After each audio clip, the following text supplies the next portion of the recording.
Just hit record.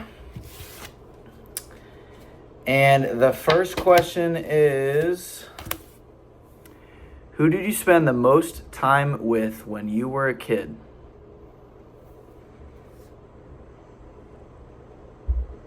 Who sticks out off the top of your head? It could be a friend, it could be a family, a sibling. Sean and Mike, my brothers. Okay. Yeah, we moved around a bit, so of course we were original playmates. You know, you live with each other. Yeah. I'm the oldest, of course, me, Sean, and then Mike. But it was like not just the three of us, but like back then we were like gangs, little gangs. The neighborhood kids were from this age to this age until, preteen. You were like kind of, we rode our bikes. We went to the pool together. We left in the morning. Literally, like, we'd get up, eat breakfast. Grandma always made sure we had fruit, milk, cereal, whatever. It was always a healthy breakfast. And got our clothes on, made our beds, and we went outside and came home at dinner. We'd end up at somebody's house for lunch, but unless my mom was like, we're going to the pool or, whatever in the summer, and after, school, doing homework, we just ran the neighborhood. I mean, everybody was safe back then, so. Yeah. Cool. You think about it now. I mean, I remember, you probably don't remember, but you might. One time when you and Quentin were at the Millers, we had dinner. Dad was out of town. When you the remember. cops were called? Yeah, because... When Mr. Miller did not check the room that we were in, but he swore up and down, I checked every room. Yeah. What he said was he went up there and you guys were like on the floor with something to your back. He didn't say anything like, are you up here? Yeah. So the TV was on, he looked and then walked out, but you were in the room. So you do remember. So it's like that kind of thing. And you guys were missing for probably all of 15 minutes. And it's like, back then it was like, oh, they'll be home before dinner or dark, and nobody panicked. So... yeah, they were, like I said, original playmates, and because when we did move, that we always started with each other, so. Okay. You're the eldest, right? Yep. Me, then Sean, then Mike, and we're not quite 2 years apart. So you, Sean, Mike, and there's like right around like what's the age gap between all you guys? I think Mike is 61. Or turning 61 in October. And then Sean, God, Mike's probably 61. I'd have to figure out their ages because I'm turning 67. So Sean just turned 60. He might be 66, but he might be 65. Yeah. Okay. And and then Mike's a couple years behind him, so. Cool. Next question is, what was your childhood home like? Oof. Well, the very first home where I was born in Cheektowaga, New York, I have no recollection at all because I was like 5.5 when we moved. Mm-hmm. Pictures I see, my birthday party in that kitchen or the outside of the house, that kind of thing. My parents were the first one to own it.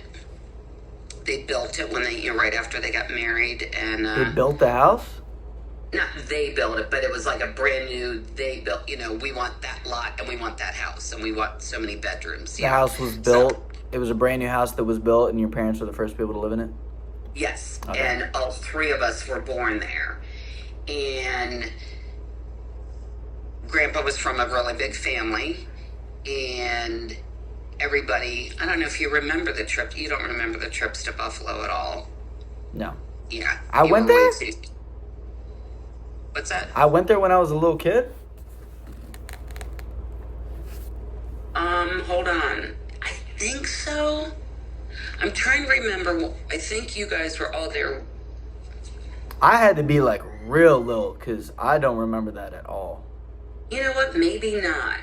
I was thinking you had. I know Tommy and Amber went a lot, because their dad liked to go and all that. But anyhow, so where we lived on McNaughton in Cheektowaga, outside of Buffalo, like literally a few miles down the road was Grandma's mom, so my grandmother, and around the corner was an aunt and uncle, and their street backed up to another street that nobody fenced in their yards back then. I don't know why. And so you could just cut through.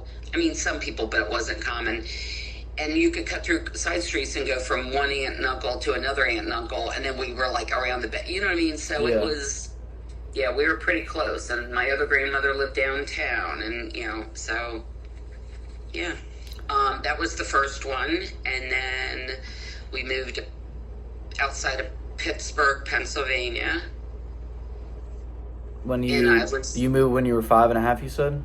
Yeah, probably lived there, around 6, for about a year and a half. Then we moved. That's short. Why was it so short? My dad Grandpa worked for Westinghouse, and he was a human resource manager, and he would get promotions, but they were always like, we're going to send you to Pittsburgh, and they would pay to move everything. And so his promotions were contingent on him moving, which was frequently. Well, it wasn't, do you want to? It's, you're moving to. Yeah, like if you want. It was a good thing. Was it a thing where it was like he had the option to stay and not get promoted, or he had to move if he wanted to stay with the company?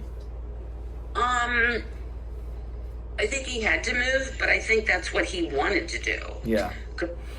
Grandpa, as a side story, was in the Navy and then in the Army, and he loved the travel thing. So, every chance he had to, you're going to pay me to move where? Okay. Yeah. And it's always more money. So I remember moving to outside of Columbus, Ohio. It was called Worthington, Ohio. We lived in an apartment, and I remember Grandma wasn't exactly thrilled because most of our stuff was in storage because it couldn't all be there. Yeah. And we were in school, and she was a stay-at-home mom, and Grandpa was going to work, but they were building a house. And it was Grandma, she could have everything in the house she wanted. And I remember, even though I was only 8 years old, so that's third grade, I remember thinking, wow, this is a big deal, because up until that point, we only had one car. Most families only had one car. So the moms stayed at home, did their thing, whatever, and the dads took the car to work. It's just the way it was. Yeah. So that house was a 3 or 4 bedroom house. They got a second car. They built we were living in the apartment while the house is being built. They got a second car. This is in Ohio? What's that? This is in Ohio? Yeah, we lived in the apartment in Worthington, but the house was being built in Columbus. Okay. Very close. Yeah. My dad worked in Columbus. Obviously, like I said, Westinghouse, human resource manager. Anyhow, so then they got there, and solid wood furniture was a big deal too. That's good stuff. It's made to last forever. The dining room set that you guys used to have is when they got that. Yeah. And they got living room furniture, and I got a bedroom set, and they got a bedroom set, a king-size bed with the solid headboard, which is in our basement. I don't know why it's still here, but it was, you know what I mean? I was young enough to be like, we got a whole lot of new stuff. Yeah, you knew at a young age that your parents were financially doing above average. Yeah, that they were doing well. And unfortunately, we were literally, and I remember because they always said it, we lived in that house, the dream house, we're going to stay here. And remember, we were all from Buffalo. So the further we went, the family there was kind of like, oh man, Pennsylvania was far, but now Ohio is further. Mm-hmm. And we were in that house for 12 months and 12 days and moved to Southern California. You were in the house that got built? Yeah. We only How long lived were you there. in the apartment for? That part I don't remember, but it couldn't have been that long because we were in a couple Pittsburgh. months? I don't know really. Yeah. I want to say almost it was like a school year or something. I really don't remember. My So, brother like, might remembers details. He could probably tell you the day. So. okay, so your But yeah, first 5.5, 6 years in New Buffalo York. Then you moved to Pittsburgh for a year and a half. ish. Yep. So you're 7.5 or so. Then you moved to Ohio, and you're in an apartment for a good bit, waiting for the house to get built. The house gets built. You live in there for 12. Did you say 12? Yeah, that was my third grade. So I was 8. Okay. You lived in the house for a year. Yep. Because Okay. then when we moved to Southern California, it was Redlands, a little bit around San Bernardino.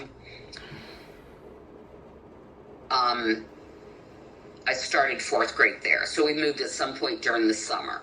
Okay. So, yeah. So we lived in Southern California for 3 years. So this is your fourth house, and you're in 4th grade. Yeah. So lived there 4th, 5th, 6th, 7th, and half of 8th.